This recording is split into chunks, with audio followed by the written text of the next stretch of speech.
What's going on, Port fans? Welcome back to another video on my channel, and today we're going to be reviewing Showdown 49, a big win for Port Adelaide on Saturday night in what was a pretty, well, ugly game of football. Probably one of the worst showdowns I've witnessed live in quite some time, but nonetheless, we got the chocolates. A big 49-point win in Showdown 49, bit in that, bit of numerology, but nonetheless, happy with the result, and we get back on track. Still sitting third on the ladder, and well, there's actually been a lot of fallout from this game, more so off the field than on it. But let's get into this review the game and all the big headlines that have come out of it since then. But we all saw the game, we all saw Showdown 49, we all thought it was a pretty interesting affair, and for 2.5 quarters I thought it was a pretty, well, boring, lackluster, tightly contested game of football that didn't eventuate into massive heights. Anything that the media and fans were pumping up this showdown to be throughout the week. I think a lot of Crows fans knew the result was going to happen, and a lot of Port fans probably expected it to be around the margin it was, and we were kind of hoping a little bit bigger, to be honest, after our poor kicking and the way we dominated the footy and just couldn't hit our targets. Well, not even hit targets, just our efficiency going forward, and the poor ball movement, and our pressure was amazing. Not to discount anything the Crows didn't bring. They brought a pretty good game of football. They were just pretty. You could tell the class difference in class outweighed any young talent that the Crows had. Their persistence and their enthusiasm that they did have on the night. I thought they were pretty consistent throughout, and I think in the end, just the tougher bodies and as I said, the class of our football side that we have in certain aspects. It still wasn't pretty even after that when we did break away. I think it was just our endeavour and our continual attack on the footy that was able to undo the Crows in the end, and that's why we ran out 49-point winners. And overall, I think the consensus of the game was that we just got the job done. We were able to persist, and we were looking for that 4-quarter effort, and we started okay. That was one of the things I was looking at. We started okay, got a couple of goals on the board, and Charlie Dixon set the tone up there with his marking and his pressure, and 2 goals early on, which really set the tone. And from there, we had the likes of Lycett, which I'll get to in a minute. His attack in the ruck and beating O'Brien, and his movement around the ground was really good, and our defence was able to hold up. We kept them to 1 goal at half-time, which, without us going to extreme heights with our scoreboard, 4 goals, 6 at half-time, we were able to keep the Crows to a goal, 1 goal, 4, and they never really had an attacking aspect. And that eventuated throughout the night. They only kicked 5 goals for the rest of, for the whole night, and the Coleman medalist Tex Walker kept goalless to Tom Cleary. Now, Travis Boak won the Showdown medal, which he did perform very well. I thought he was very good. Probably wasn't as clean as he normally is through the middle, and that was one of the topics I threw out the whole night, and that was consistent with every single player. But I can see why he was voted the Showdown medal winner. But for me personally, and it hurts to say this about Trav.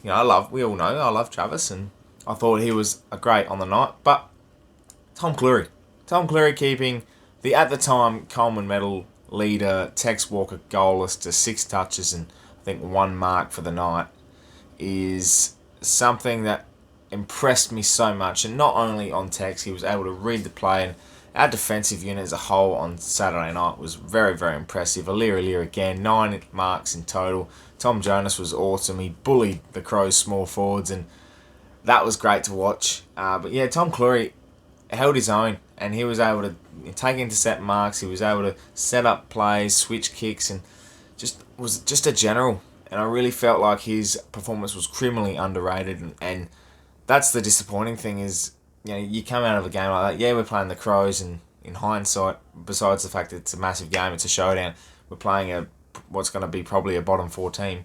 It doesn't matter. You've got a Tex Walker who's leading the Coleman medal, being in terrific nick, and you've got Tom Cleary doing a number on him, and no one seems to recognise that performance, and that's what's most disappointing. But yeah, our whole defensive unit was great. Burton, DBJ as well. As I said earlier, He's a star, isn't he? Yeah, certainly. The stoppage point scores. And the stoppage. Oh! Monster grab from Aliir. Just an absolute star. I'm loving his work. And Aliir, AA, that's his initials, and it's probably going to stand for All Australian. AA in AA. So I look forward to seeing that. The other one as well I wanted to touch on was the Scotty Lysette thing. Now, he was great throughout the night. I really felt like he was very influential in the ruck, really gave our midfielders first hand. But what eventuated with the tackle with McHenry is unfortunate. It was a bad tackle in today's game. That's it's an unfortunate incident that Lysette probably will have to learn a lesson from, and going straight to the tribunal will deal with that situation, and it's all going to be sorted out in a steady manner. What abuse he copped in those messages that he's shown to the public and exposed those people is an absolute disgrace, and I have no doubt not only would have been those three that he got, there would have been tens more. He would have got so many disgusting messages on both Instagram, Twitter. People would have gone after him on Facebook, and even the people that didn't do it personally and just attacked him on social. It's disgusting. It's filth. It needs to stop. Now, we wonder why players are not as interactive with us anymore on social media, and they privatise their accounts and they're not on Twitter at all, and they're not in the discussions, and they're very hesitant besides being around their own support staff and teammates, and they like to keep their own zone, and that's why us as fans need to respect that.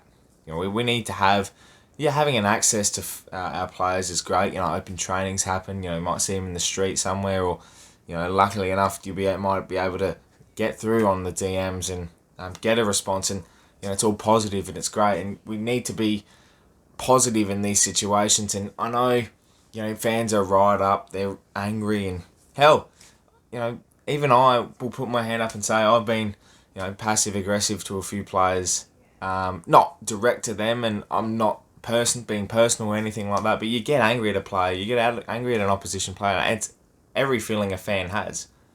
But to go after them personally and personally attack them and call them ridiculous names and stuff like that is really disrespectful. It's not on.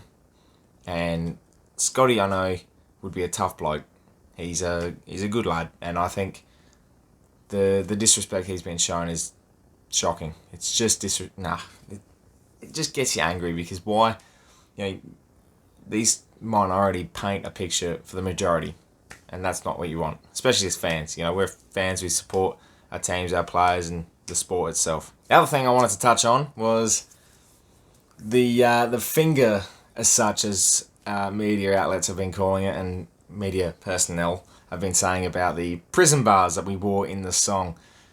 That was for us. That was for the fans. That was a sensational initiative, and a cheeky dig at the external factors like the Collingwood Football Club, Eddie Maguire, and the AFL.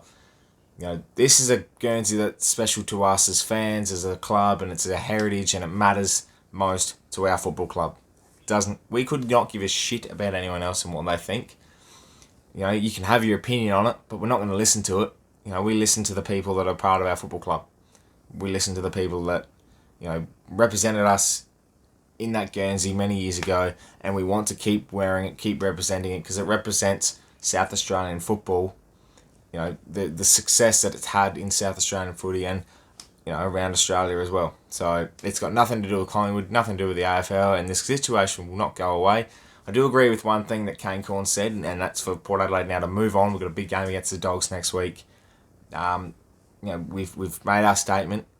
People are still talking about it. It's getting publicity, and it's going to be going on for many, many months ahead. But as a football club and as a team, we need to focus on winning the next week and building, and who knows, so there might be another statement down the track that on grand final day, if we get to possibly make it, that we sing the song in the middle of the MCG wearing the prison bars. That's another statement, but that's for the future, and that's something that we need to be keeping as low as possible. We need to build our expectations week on week and It started last week with the Crows, beating them. Now we go to the Dogs.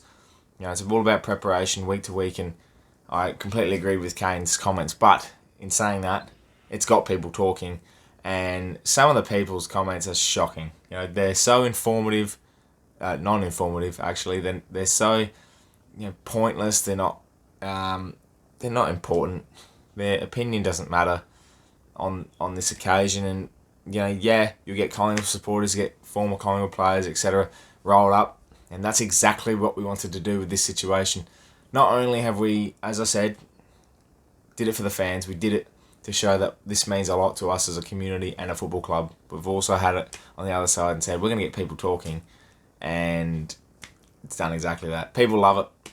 I've seen people love it. This is a massive statement. This is the next thing we could have done to sacrificing 4 points and wearing it on the night playing the game. So, massive congratulations, Port Adelaide. Superb. I love it, and it's great. It made me happy seeing that. It was big dick energies, big Charlie Dixon energies. That's what it was. So, yeah, that's my review basically of the night itself. I think we can't learn too much from the game. It was a clinical performance, not the way we probably would have liked, but our endeavour was there. And to sum it all up, it was 4 points that we got, and we've got to focus on playing the Dogs Saturday night, still at home, and it's a massive, massive game of football. Well, that's it, Port fans. That is my review of Round 8, Showdown 49. Make sure you leave a comment below. Tell me what you thought about the game, or the Scotty Lycett and everything that's been talked about in this one. I know I've probably missed a few things, but they were the main focus points I wanted to talk about. And that's it. I'll see you in a few days' time for the preview of Round 9. Make sure you subscribe to the channel if you're new for plenty more Port Adelaide and AFL content coming your way. My name is Anthony, and as always, go on the pair.